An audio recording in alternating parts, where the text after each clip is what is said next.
Okay, it is apparent that I just finished flushing this hydrant. You can see by the wet water all around me that it was a pretty good place to flush. You can't really hurt any landscaping. A lot of times when you flush these fire hydrants, it washes out all the landscaping, but not today. But I got 4 more to do in a pretty secure area, so I can't really show you where I'm at. But sometimes you just got to look around and enjoy the beauty and realize your freedom that you have. All right, this is a listed fire main hydrant, 990 150 WP 2003 when it was installed. And that's about right. The guy said it was 19-year-old building. Adds up. Okay, this is the second out of 5 fire hydrants that I will be testing. I've already hooked the hose back up. The fire department, they're the only ones that are really allowed to get water out of a fire hydrant without a meter. If you ever see somebody getting water out of a fire hydrant without a meter, well, they're breaking the law. So construction workers and water trucks, they got to have a water meter, so they pay for their water. But the fire department, well, they get their water for free. But anyway, you can see I've already flushed all 3 stems on this one. And like I was saying, this is all parking lot. So, and there's the painted cap. You always paint those caps, because if a big rig comes around this corner and breaks that fire hydrant in the middle of the night, well, now they know right where to shut it off. Right there. One shot. Okay, it is apparent that in some cities like San Jose and others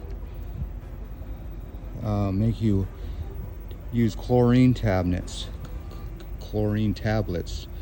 when you flush your fire hydrants. But if you don't have that, the other option is to run a hose into landscaping. So what I did was I ran this fire hose. The only problem with that is you can't flush the big 4.5 inch, but that's okay. You can flush these 2 3-inch, or it's 2.5, sorry. What is that? Yeah, I should know that by now. 2.5, that's what that hose says. So we can flush this 2.5 inch hose into that planter, and that makes it legal. Either it's chlorine tablets or it's water into planter.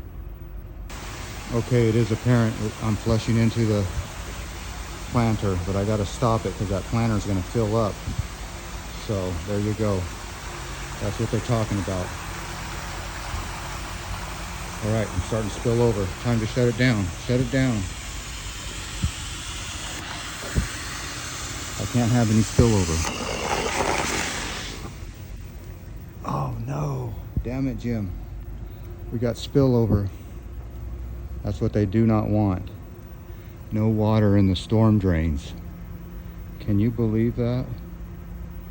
No water in the storm drains. So anyway, let's grease these valves the best we can and call this one good. There's only so much flowing you can do when you're flowing into a planter. The planter can only take so much, you know that.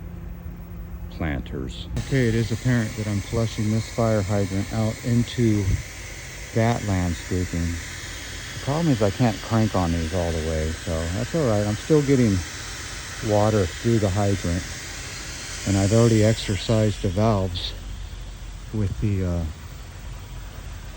water off, but that seems to be taking that water pretty good. So yeah, I like that.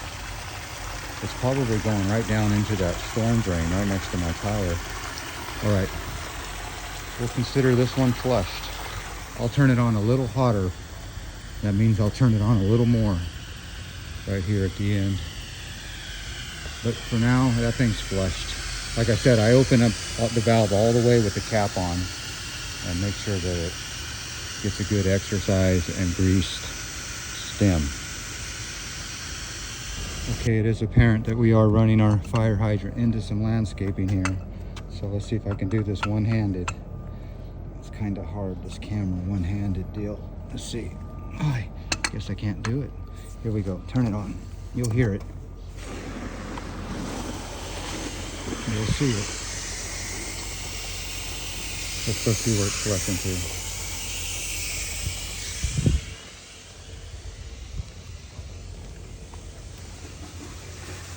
I hear it right there.